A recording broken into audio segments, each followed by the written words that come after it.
Gustavo Bebiano, Joyce Hasselmann, Carlos Bolsonaro, Luciano Bivar, enfim, o laranjal do PSL que começa a encostar e bater na porta do governo Jair Bolsonaro. É sobre isso que a gente vai falar nesse vídeo, mas antes você já sabe, se inscreve no nosso canal, ative o sininho para receber as notificações, dê um like no vídeo e para ajudar a MBL acesse www.mbl.org.br/contribua.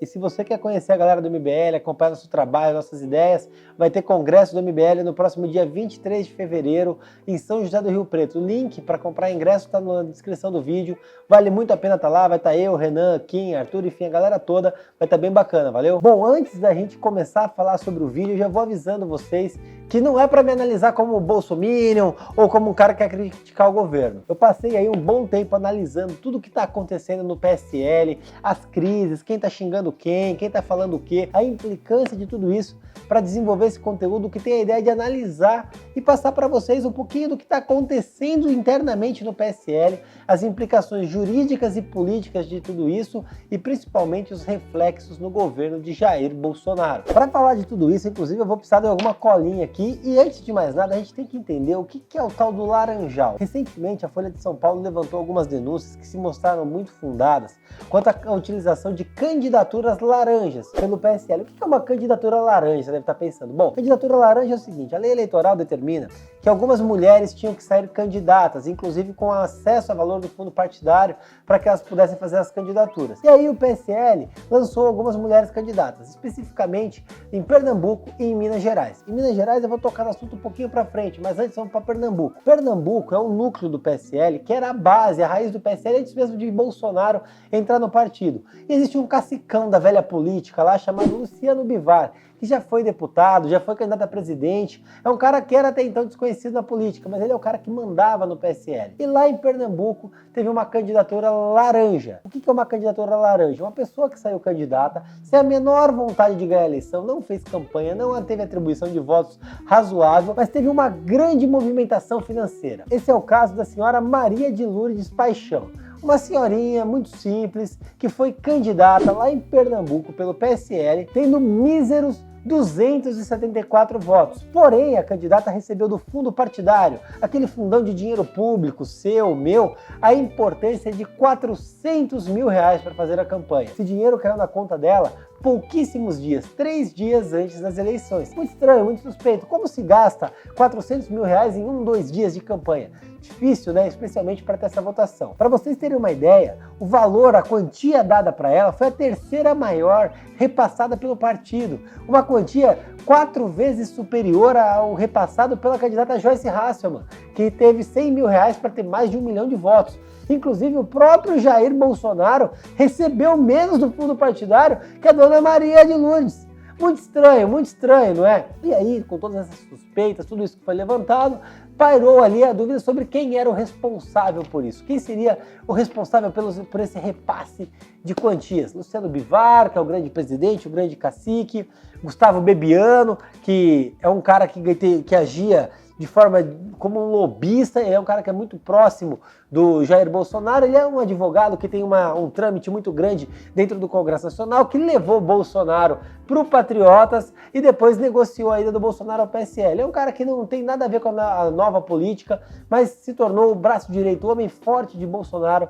durante a campanha e agora tem o cargo de secretário-geral da Presidência da República, um cargo de altíssimo escalão e que o Bivar disse que era a responsabilidade dele, do Bebiano, a treta toda ali do Laranjal de Pernambuco. Por outro lado, o Bebiano já jogou nas costas do Bivar, e ficou nesse empurra-empurra, um empurra um ponta para o outro, ao mesmo tempo que os dois são do mesmo grupo partidário. Isso é muito estranho, isso é muito complicado. E nesse bolo todo, inclusive, o general Mourão, vice-presidente, disse para todo mundo que isso era problema do PSL, não era um problema do Bolsonaro, não era problema dele. Só que aí o Mourão deu uma declaração um pouquinho errada, na minha opinião. Por quê? Isso é necessariamente um problema da presidência da República. Até porque Bebiano é um cara que foi braço direito de campanha e o Bivar é o dono do partido. Ele age como uma espécie de líder dentro do Congresso Nacional e tem grande influência em todo mundo, inclusive nas conduções. Todo mundo se lembra que quem declarou apoio primeiro ao Rodrigo Maia foi o próprio Bivar, que foi lá, sentou e conversou. Ou seja, ele age como uma espécie de agente do PSL. E aí, sabendo de tudo isso, como que isso vira nas costas de Jair Bolsonaro? E qual é a implicância de Bolsonaro? Fazendo um parênteses para vocês, houve também a discussão de um laranjal em Minas Gerais. O que é esse laranjal de Minas Gerais? O ministro do Turismo, Marcelo Álvaro Antônio, também do PSL, que foi responsável por candidaturas no estado de Minas Gerais, usou do mesmo modus operandi que o Bivar ou o Bebiano lá em Pernambuco. O que ele fez? Ele lançou algumas mulheres com votação completamente tosca, mas fez doações altas para elas, acima do mesmo nível daquelas pessoas. Eram mulheres que saíam candidatas para cumprir a cota feminina e para cumprir a cota de repasse. O que acontece? Os custos de materiais dessas mulheres é de forma muito similar com a do Bebiano.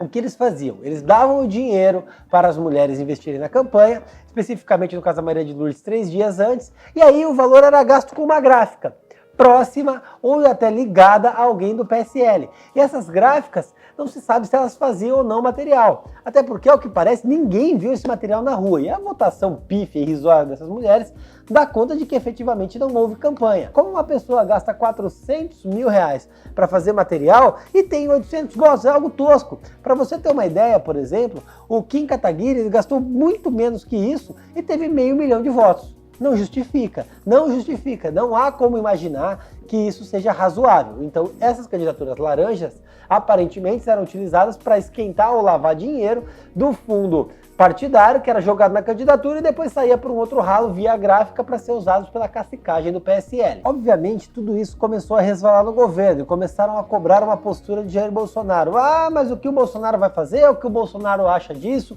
Vai investigar? Não vai? Vai exonerar? Vai punir alguém? Bom, o Bebiano veio a público enquanto o Bolsonaro ainda estava internado. O Bolsonaro estava lá se recuperando da cirurgia e ele falou assim, não há crise de governo, tá tudo bem. Inclusive eu falo com o Bolsonaro 3, 4 vezes por dia. E aí desencadeou uma nova crise que gerou a hecatombe que eu vou chegar no final do vídeo. É muito complicado, mas eu tenho que explicar para vocês ponto a ponto para que vocês possam entender. Bom, o que aconteceu? Vamos voltar um pouquinho lá atrás. Carlos Bolsonaro e Bebiano.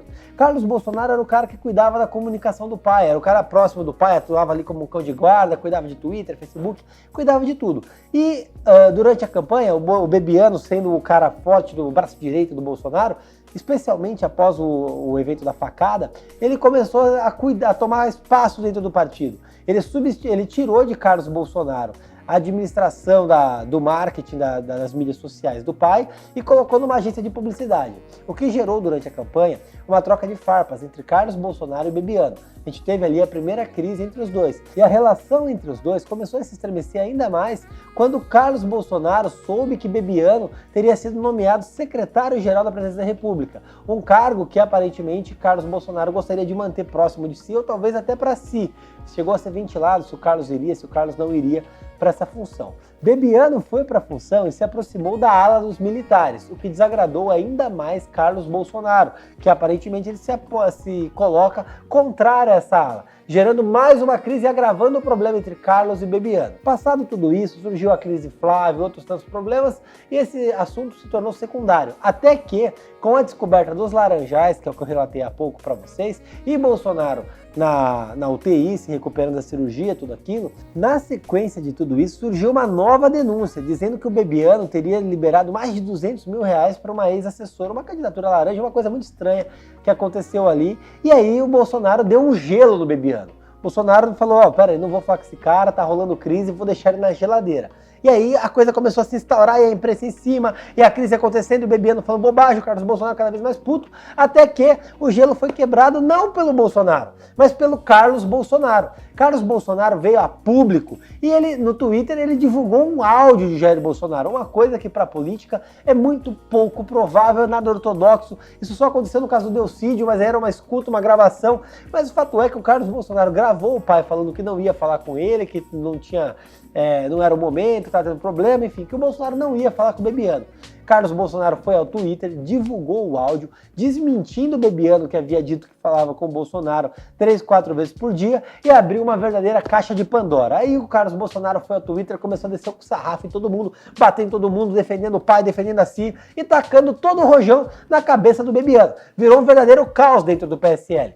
No meio desse bolo doido todo, entre as figuras da Joyce Hasselmann, do Alexandre Frota e outras tantas que aí eu vou ter que entrar. Isso está parecendo uma novela das 8, mas é o que está acontecendo dentro do PSL. Imagina o Bolsonaro saindo do hospital e tendo que resolver essa parada toda. Mas fato é que a Joyce Hasselmann, que é da linha do Bivar, que está atrelado de uma forma direta ou indireta ao Laranjal do PSL lá em Pernambuco, disse que o Carlos Bolsonaro queria criar instabilidade no governo. O Carlos Bolsonaro estava errado e estava criando problema. A Joyce, que também é próxima do Bebiano, que por sua vez é próxima do Bivar. Entenderam? A Joyce falou isso e entrou no radar do Carlos. Porém, nesse bolo todo, o Alexandre Frota, que estava lá pensando em alguma coisa muito psicodélica, resolveu se posicionar.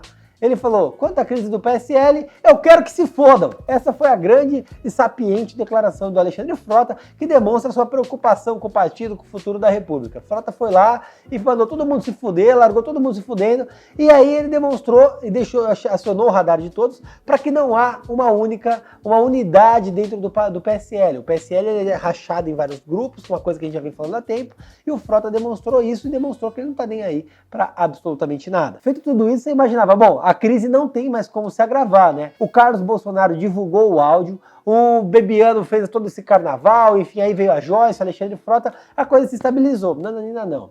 Dentro desse bolo todo, Jair Bolsonaro foi lá e retuitou o áudio que o Carlos Bolsonaro gravou e publicou. Ou seja, ele disse, é verdade esse áudio aí, e tem veracidade nisso, eu quero seguir nessa linha. Então ele quebrou o gelo que estava dando no Bebiano, divulgando um áudio onde ele dizia que não queria falar com o Bebiano, ou seja, ele desmentiu completamente Gustavo Bebiano. E Bolsonaro não parou por aí. Ele pediu que fossem abertas investigações quanto ao Laranjal do PSL, coisa que o Sérgio Moro já declarou que fez, já abriu as investigações, e o Bolsonaro disse, se tiver envolvido, vai pagar por isso e vai ser demitido. Ou seja, já jogou aos porcos, já jogou aos abutres, o Bebiano dizendo que ele se ferraria caso tivesse envolvido no esquema do Laranjal. Já nomeou o bode expiatório e disse que vai punir o sujeito. Até aí, ok. Só que, no meio de tudo isso, você imaginava, bom, o Bebiano tá puto, o Bebiano vai pedir demissão, o Bebiano vai tentar se compor. Não. Bebiano foi a público e disse, não sairei, continuarei como secretário-geral da Presidência da República. Ou seja, toda a crise institucional gerada, Carlos Bolsonaro, Joyce, Jair Bolsonaro, gravação de áudio, tweet, retweet, falou, não, vou ficar aqui e me manifesto quando for o caso. Ou seja, deixou um tom de ameaça ainda contra Jair Bolsonaro e contra isso tudo. E aí vem a segunda parte de tudo isso, que é muito confuso, é muito complexo, mas como tudo na política tem interesse, tem outras coisas por trás, sabe-se que Bebiano, volto a dizer o que eu dizia lá atrás, é ligado a Bivar, e eles são a alta cúpula do PSL, ou seja, eles mandam desmandam no partido, eles têm um interesse muito grande no partido. Porém, fala-se na boca pequena, nos bastidores, nos corredores do Congresso Nacional de Brasília, que Carlos Bolsonaro, Eduardo Bolsonaro, talvez até o ministro Onix e até o Jair Bolsonaro estejam de alguma forma articulando a criação de um novo partido, que eles utilizariam o PSL enquanto for tempo, até que seja fundado um novo partido, esse puro, sem as laranjas que eles consideram podres do PSL, para esse partido ser o berço do Jair Bolsonaro e do bolsonarismo. Bom, nesse meio todo, isso tem uma implicância muito pesada para a República, para o governo e até para o próprio Jair Bolsonaro. Fato é que o presidente dizer que vai criar um partido, ele gera uma estabilidade dentro do próprio partido, que já tem uma ruptura muito grande, com as linhas Bivar, linha Joyce, linha Bebiano, Carlos, enfim, aquele carnaval todo de pessoas dentro do partido, que o partido não consegue criar unicidade. E aí Bolsonaro teria que unir o partido para as reformas que são extremamente necessárias para que o Jair possa conduzir o governo. Se essas reformas não passarem de um jeito ou de outro, o Jair não vai conseguir construir um governo adequado e efetivamente não vai ter nem a necessidade de ter um partido para ele gerar unicidade, porque não vai ter continuidade do bolsonarismo. Ele precisaria, de alguma forma, criar unidade e apaziguar os ânimos. Não é o momento para falar em criar partido, muito menos para ter toda essa crise que está sendo gerada. E o Bolsonaro se coloca de uma posição que, se ele mantém agora o Bebiano dentro da Secretaria-Geral da Presidência e não exonera, o Bolsonaro está cedendo a força do Bebiano e do PSL. Inclusive, eventualmente, anuindo com o Laranjal de Pernambuco e de Minas Gerais, onde tem o seu ministro. De outro lado, Se o Bolsonaro exonera o Bibiano, ele está dizendo que quem manda no governo, quem tem força no governo, é o Carlos Bolsonaro, filho dele, que teria ali a linhagem hereditária da família real e que ele pode mandar e desmandar do governo. Ou seja, gera de toda forma uma grande crise institucional dentro do PSL, dentro da Presidência da República, que tem um reflexo necessariamente na Câmara dos Deputados. E aí, voltamos ao assunto da reforma da Previdência. Se tudo isso não for resolvido a ponto de dar unidade, o PSL pode ficar rachado, não transmitir a segurança para o Congresso Nacional, rachado inclusive na definição de apoiar ou não a reforma e criar uma ruptura que coloque em risco a sociedade brasileira, as contas brasileiras e o próprio governo Bolsonaro. E aí o principal e talvez até o melhor ministro de Bolsonaro, Paulo Guedes, que já disse que se não for aprovada a reforma, ele vai pegar o chapéu e se mandar. Então, se dentro dessa crise toda, se chegar ao reflexo de não aprovar a reforma da Previdência por conta da crise Eduardo Carlos Bolsonaro, Gustavo Bebiano, Laranjal daqui e dali, a gente pode perder Paulo Guedes, a reforma da Previdência e a continuidade do governo Jair Bolsonaro. É algo extremamente sério. Não tão sério apenas do que as consequências jurídicas de todo esse laranjal que está sendo dito daqui e dali. Por quê? Se for comprovada a lavagem ou a sujagem de dinheiro através de candidaturas laranjas, você tem a alta cúpula do PSL, seja por um ministro do turismo, seja por Bebiano, seja por Luciano Bivar, ligada diretamente num esquema completamente imoral e sujo. Isso pode gerar a cassação do mandato dessas pessoas e, mais do que isso, gera uma crise direta no governo, inclusive com a possibilidade de se responsabilizar de alguma forma, se é que existe essa responsabilidade, a presidência da República. Isso é extremamente severo. O Bolsonaro precisa se posicionar de forma completamente séria, resolver esse grande emaranhado de problemas que se criou dentro do PSL, definir efetivamente quem é quem no partido, dar continuidade na investigação do Laranjal já iniciada por Sérgio Moro e colocar um ponto em tudo isso. Do contrário, o governo está em risco, a saúde financeira do país está em risco, a continuidade do Bolsonaro está em risco e principalmente a reforma da Previdência está em risco. Inscreva-se no nosso canal youtube.com/mblivre. Precisamos da sua ajuda. Acesse mbl.org.br/contribua.